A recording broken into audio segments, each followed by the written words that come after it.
Hello and welcome, welcome, welcome. You know what time it is. It's another Clearwater Jazz Holiday Foundation's Young Lions Jazz Master Virtual Sessions. I am your host, Michael Canodal, and today's educator is none other than Dr. Pete Carney, and the topic is soloing with chord tones in blues changes. So before we get started, everybody, we love that you joined in live with us. And I want to remind you, we love interaction. So if you have questions, maybe some comments for Dr. Carney or myself about, soloing, go ahead in that chat feature and type it out. And we're going to leave some time just to answer your questions. So we're ready to move forward, but you know what? We couldn't do what we do without our awesome sponsors. So please be sure to check out the studio archives of past video sessions at clearwaterjazz.com's education and outreach section. And that's brought to you by Blue Water Wealth Management at Stewart Partners and Duke Energy, as well as our Young Lions podcast available wherever you stream. And that's brought to you by our friends at Marine Max Clearwater. Just search Young Lions Jazz Master Virtual Sessions wherever you stream. If you've been viewing our sessions lately, you've seen how Dr. Carney has given us these great sessions about soloing, chord changes. I mean, you name it. He's also done some of our What I Love About series, and you can always go back in the archives and check that out. And if you don't know who Dr. Carney is, he is the Director of Jazz Studies at State College of Florida in Bradenton. You may see him all over the Tampa Bay area playing on a wide variety of stages and throughout the country. He's headlined as a saxophonist at jazz festivals, including the Rochester Jazz Festival, Aberdeen Festival in Scotland, with his acid jazz group, Orange Alert. So you got to go check out his stuff. Maybe you can find him on YouTube or his website. But without further ado, no more delays. Dr. Carney, the stage is all yours. All right, Michael, thanks for having me. It's always good to be back. And I wanted to talk today about practicing blues. It's something that you can really practice by yourself. You can also put it on a track and play along with it. But there's just so much information in the blues and in the blues changes. Like, I really feel like, when you can play a blues really well, it opens the door for you to play most anything, because there's a lot of ways to play it, and two, there's also some strong requirements when you play it. From my experience getting better and better at the blues, hopefully, I found that what people really do like are the chord tones, so when you're younger in like middle school and early high school, a lot of times you might start off with a blues scale and get going, and it's fantastic because it's really the cornerstone of American melodies. To me, it's the foundation of everything from Motown to you name it. The blues scale has become like just everything, including Whitney Houston or Mariah Carey. Every time you hear them sing a melody, there's blues scale in there, folks. And so for us, it's foundation to American culture. But in the jazz category, you want to steer over towards working on the chord tones and being able to explore the root, third, fifth, and seventh. And I would say in the blues, there's just a great synchronicity when you can hit the third and seventh of the chords, especially.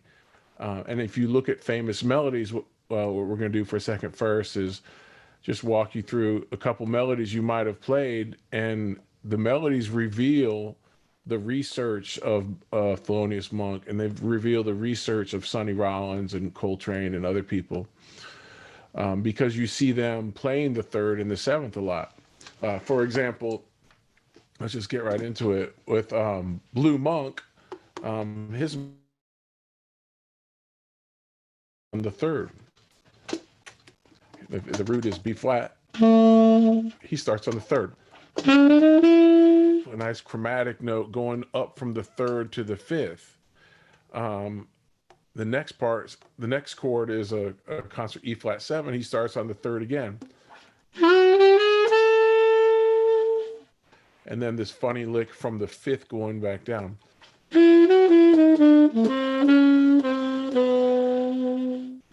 Right, a little kind of, to me, there's a little sarcasm in there, a little humor almost. Now he goes up to the third again.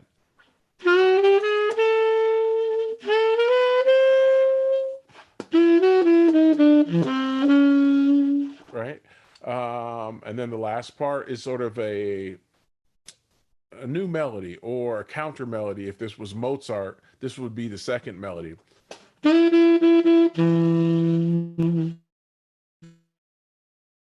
Back to the second lick. And he keeps coming back to the third of the chord. When you're starting out with blues, the melodies give you information about how you're supposed to solo on it. You can't just solo over the song without reference point to why this song was created. Okay, so that's important to think about. Playing wise, the first step, if you can't get over the chords, I'm just gonna play the chords straight up and down.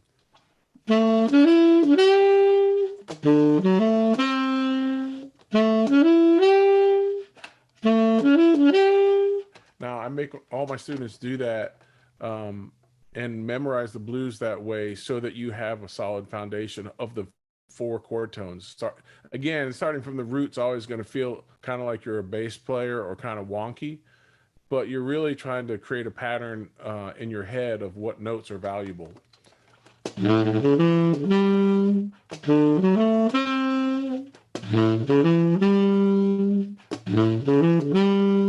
4 chord.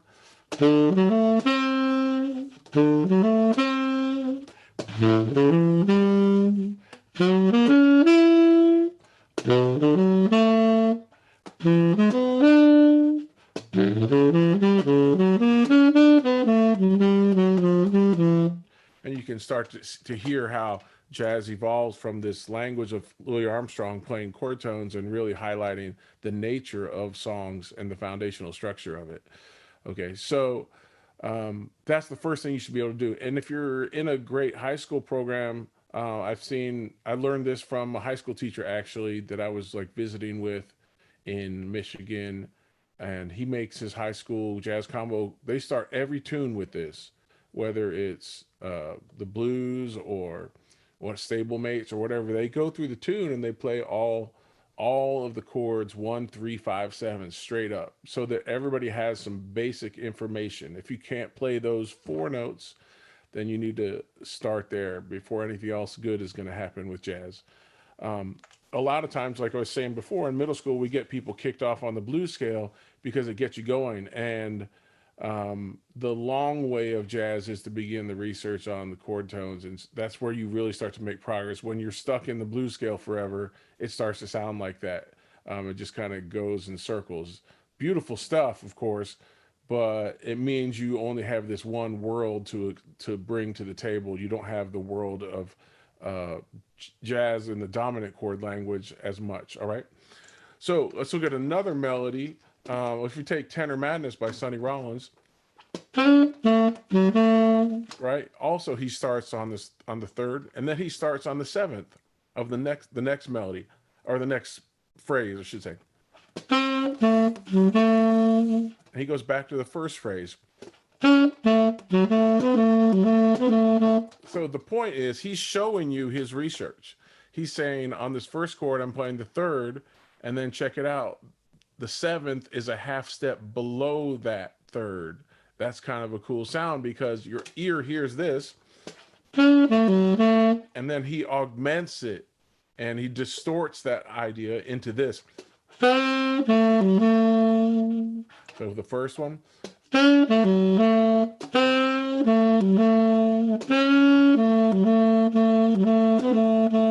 Now he distorts it again and goes to the lowered 7th.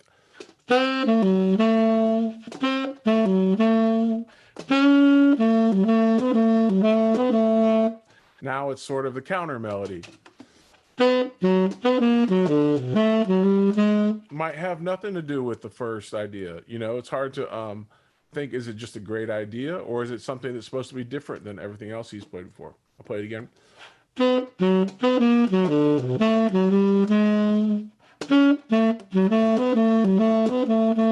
it's kind of an excursion away from the basic motif. But what he also does in that melody, that fragment, that last phrase, he gives you the outline of the C minor chord going to the third of the F7 chord. So when you internalize these melodies, they give you a sense of the value of the thirds and the sevenths. So like I said earlier, the first step is and I'm assuming you're familiar with the blues, and there's plenty of places you can find a blues. This isn't like the very first lesson on blues. This sort of a little bit down the road on blues, and that you can find a lead sheet, which you could find at learnjazzstandards.com. It's a nice little website that has lead sheets for basic things. I'll give you show you what I'm talking about here. It's a nice little chord chart for Blue Monk. And I do like sometimes going back to and practicing these and just looking at the lead sheet so that I kind of just get locked in a little bit on things I might have forgotten. Like, oh, maybe I haven't practiced the third enough, or maybe I haven't practiced using the fifth enough, you know, and sometimes that lead sheet can just give you some reminders. There's also countless ways to play blues progressions. This is just one of them. Okay. But this is I would say, very basic version of it. One of the sort of prime versions of blues, if you say. Okay. The blues. So putting that together, let's say that I wanted to practice this by myself. And you can hear this in Coltrane or Sonny Rollins, or you can hear this in anybody. I especially think of Train when I do this exercise, which is taking those 4 chord tones and playing them in dispersed order, or changing the order instead of going straight up, just playing them in odd ways. The sort of abstractness of jazz is the surprise of new intervals. So those 4 chord tones are, in a sense, kind of required, but the expression of them in time can be very interesting. So that would be also remind me very much of somebody like Joshua Redman. He does this a lot on his solos. I'm thinking about when he starts off, a lot of times you'll hear him just hammer out some big chord tones and play some kind of interesting phrases like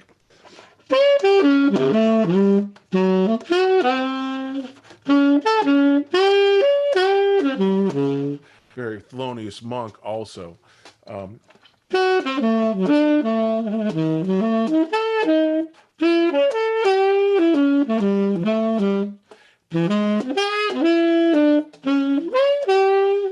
You know, so by putting those chord tones in different order, you start to create really cool language and very efficient jazz vocabulary, right? I'll slow it down even more because it's important that you don't play this too fast. If you're playing too fast, you don't give your brain time to research and learn, and you don't give your brain time to print this information into your hands, in a sense, right? The memory of these really, to me, becomes physical.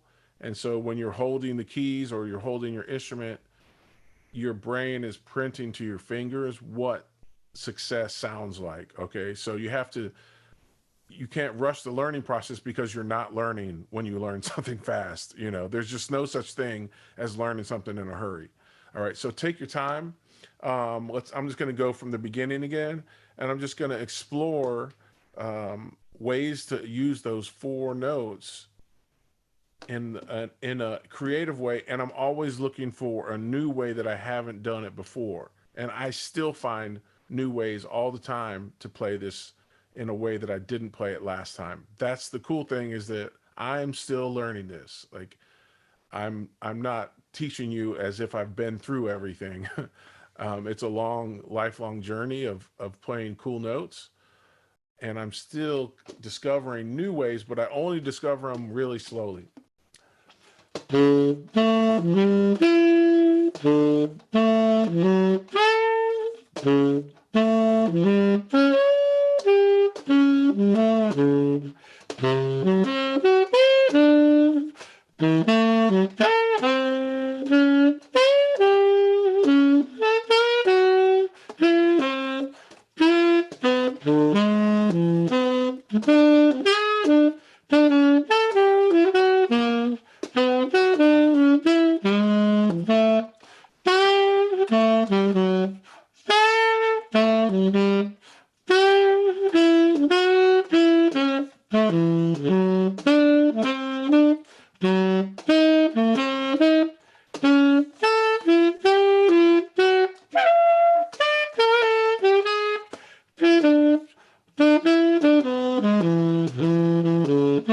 All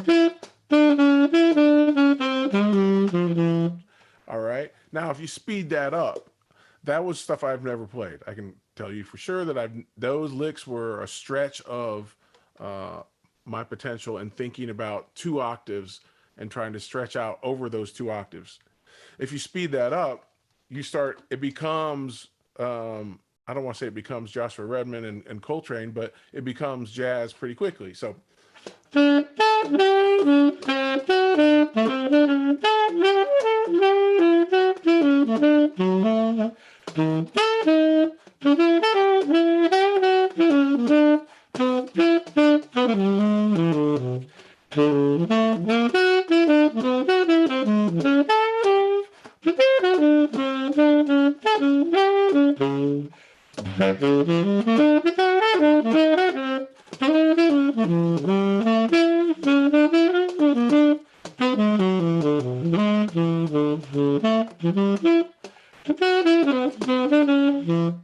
and me and myself,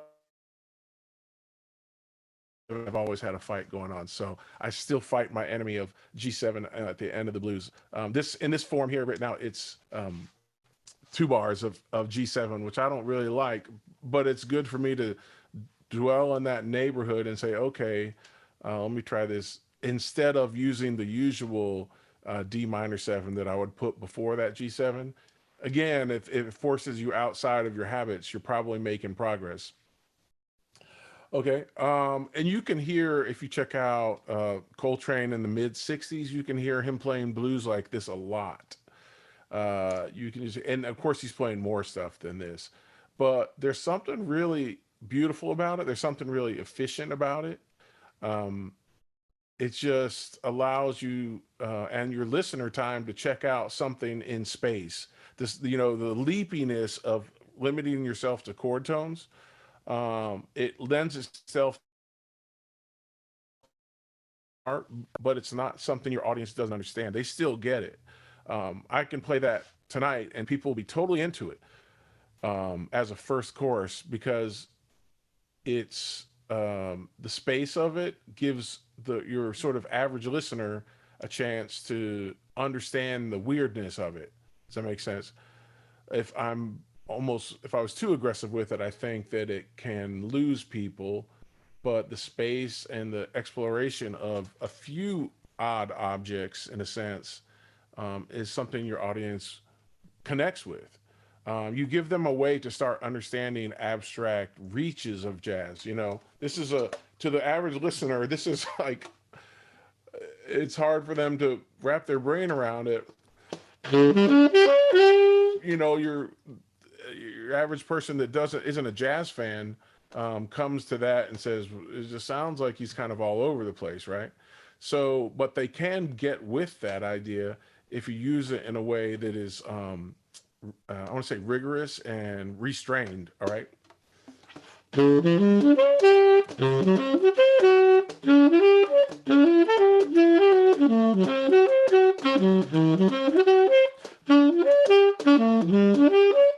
you can hear Duke Ellington in these things too. You can hear him playing two hands and piano, finding the tritone. And that's what the beauty of the third and the seventh that I was playing.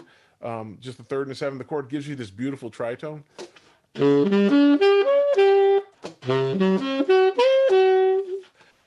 It's odd and it lends itself to other tritones. So once I play that, the listener gets it. Now I can play this tritone also. The third and seventh of the 4 chord. Now that means I could play another tritone.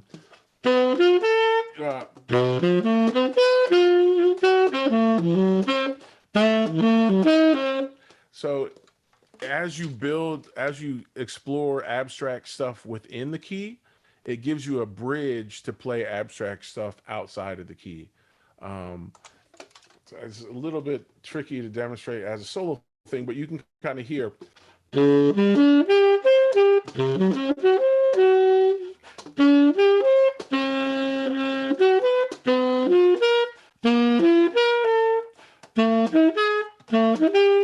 right? So if I play one tritone, it almost means that you can start adding other tritones because you built a bridge into the abstract space.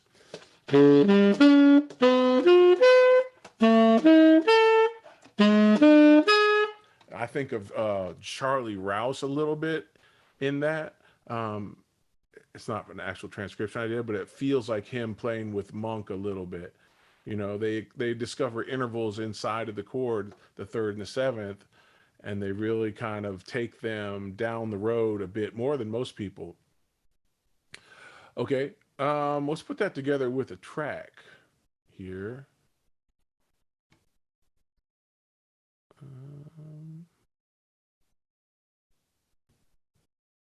This will do. There's a simple way to wellness. Sorry about that. And then there's Let's get through this ad. other ways in.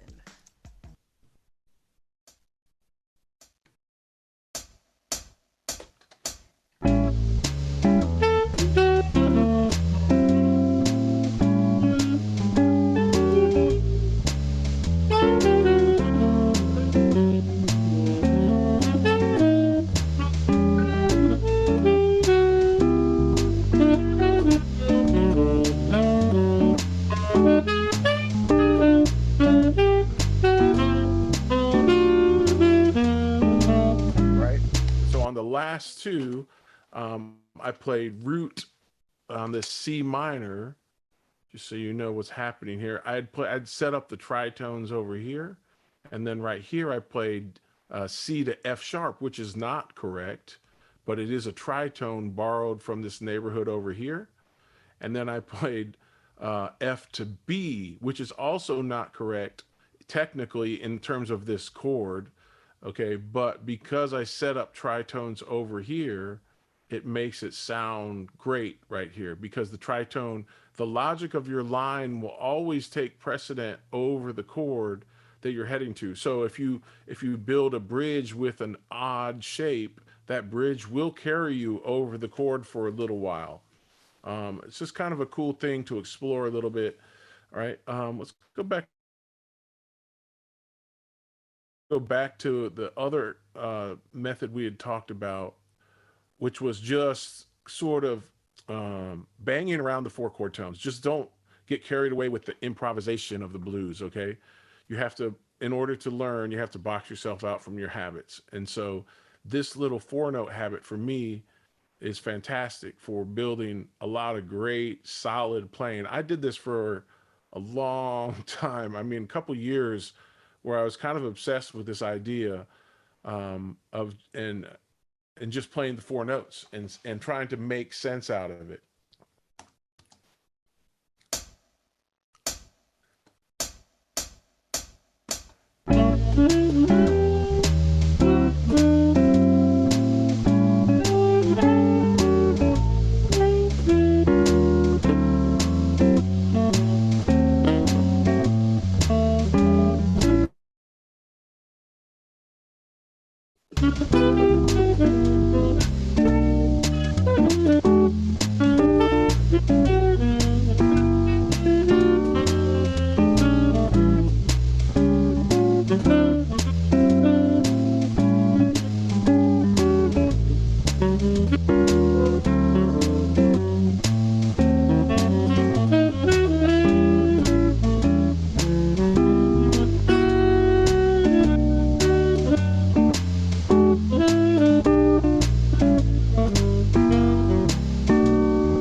Practice, it's also giving me time to work on swing and make sure I'm not hokey.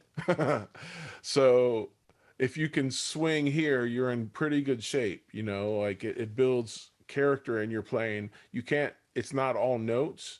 And so when the exercise of the notes becomes easy, send your attention to your style. Make sure you're tonguing the upbeats in general. And in general, you're keeping the phrases long. A lot of times younger players will play the blues and it has this feel, which is the downbeats short, and you don't really want that. Check it out.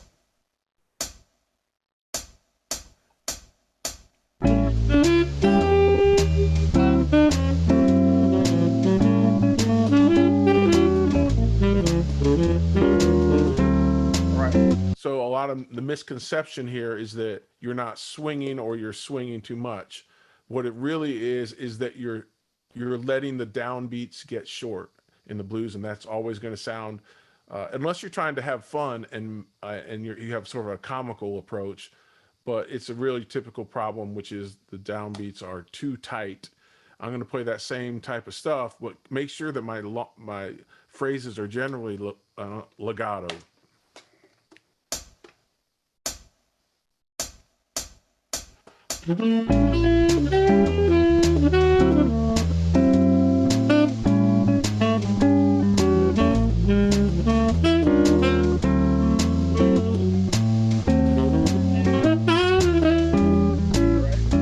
Change your style too. Don't be afraid of switching between sort of ghosts in your head and who you're talking through or who you're speaking to in jazz history.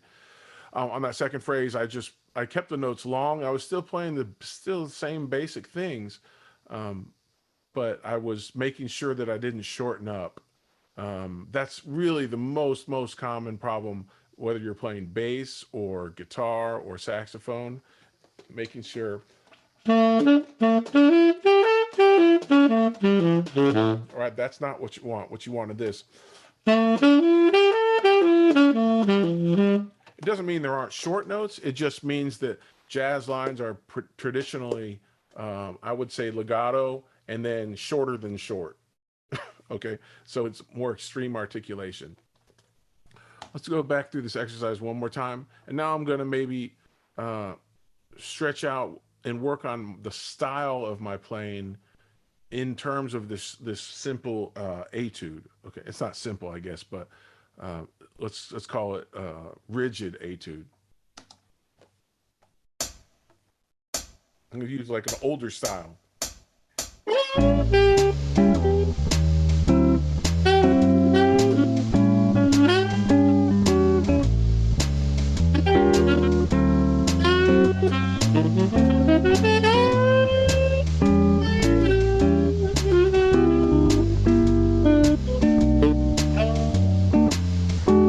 I like to switch from old to new or new to old in a set. If I'm playing for 3 or 4 hours and you're just playing modern, I feel like you can bore your audience, to be honest with you. If you want to connect with average folks that are sitting in chairs, you have to be diverse in your world, which reminds me of what Coltrane said.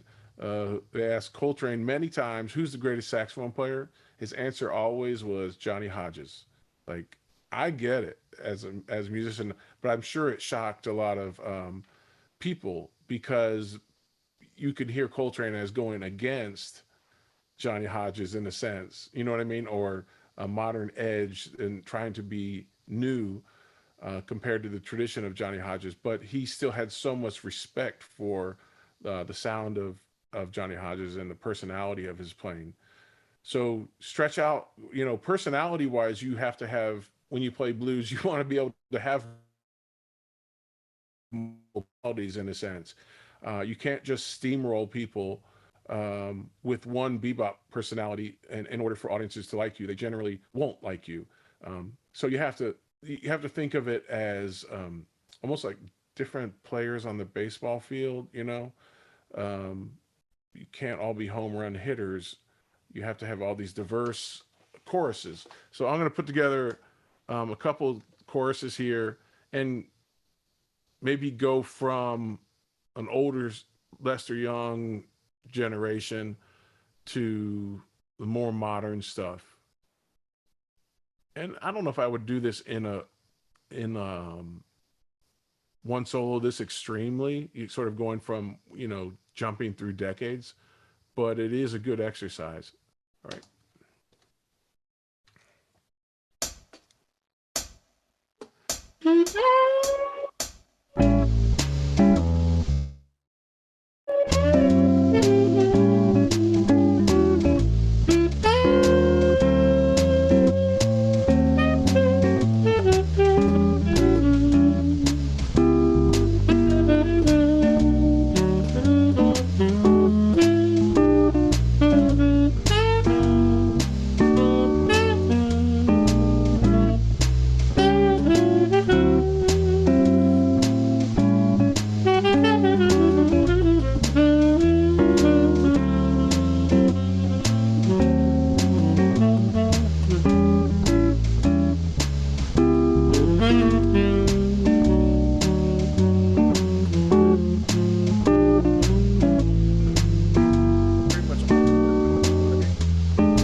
if I had started with that really modern chorus first, I'm probably in trouble with my audience pretty quickly because it sounds like I have an axe to grind, you know?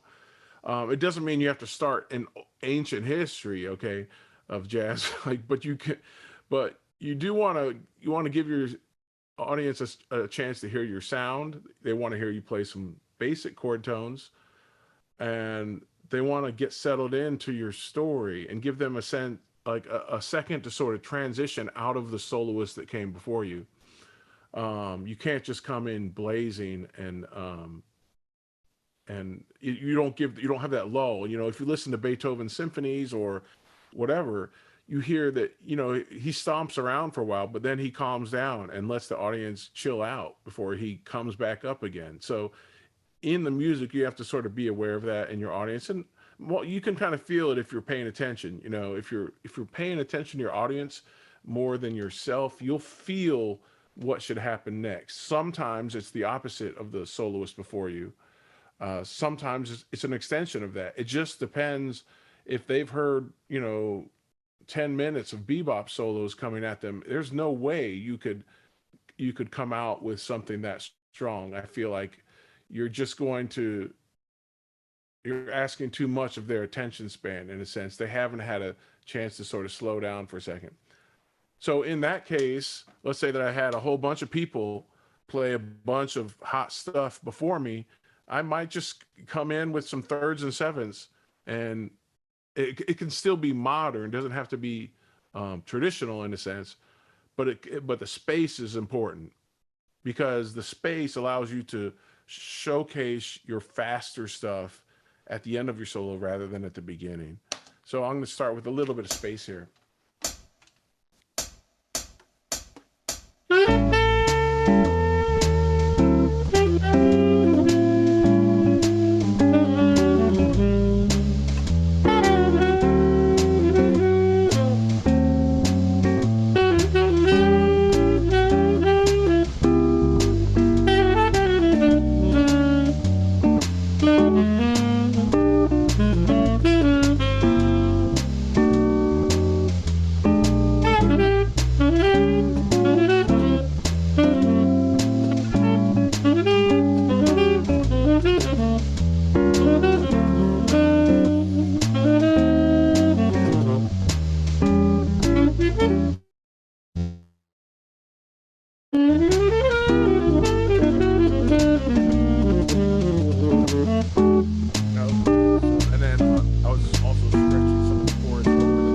It's a nice effect to make it sound more modern if you want, which is when you have your chord tones covered, you can almost delay the chords that are like you can delay the C minor in a sense by dragging that G7 altered over it. That's a fun thing to do if you want to play in a spacious style, but more modern. And again, you can only get there if you already know the chord tones, right? You can't break what you haven't built in a sense. So you can't break the chords and play outside stuff without a reference point that's strong. Just again, make sure you go through the blues 1, 3, 5, 7, and then create a little box and play those 4 notes just to sum everything up. Play those 4 notes in like a little cell and try and find new intervals within the 4 chord tones and play them in different orders. And then also play a couple choruses just with the 3rd and 7ths. And you'll start to hear some really neat Thelonious Monk stuff in your playing. And then, you know, try and work on your swing while you're doing all of that so that your swing isn't affected by your thinking. Okay, you're not shortening up on the downbeats. And also try and get through different parts of history. There's so many blues tracks. There's a lot of people to listen to. So it's all out there for you to discover. You can't play like everybody all at once. Find somebody you really like and jam with them. For this track, I'm playing with a play along, but it is so much more valuable for you to play with Lester Young than to just listen to him. Put on anything with Lester and play blues with him and steal from him directly rather than just playing over play along track all the time. So that's my tips for the blues. I hope it helps you play. You can always reach out to me if you have any questions. Thank you. You know what, Dr. Carney, I really appreciated a couple things there, especially when you said take time to listen. Sometimes those chord changes come at us really fast. Oh, yeah. But if we slow it down and really get the mechanics, we'll be much more successful, and we won't have to think so hard when we're playing it. That's when you can get that vocabulary. You mentioned some great artists. I mean, Les Young. I mean, all these great improvisers. So that other part was listening. Who are you listening to? And not just sound so acrobatic, but, give your audience something to, take home instead of, okay, I just played a bunch of arpeggios. Or what else did you do? Right, that's right. Because some crowds, you can play that and they're just like, wow. But then musicians, we kind of want to hear what is it about you? What's different about you? So, right, for sure. I could really appreciate everything you said about that, and you really brought it home.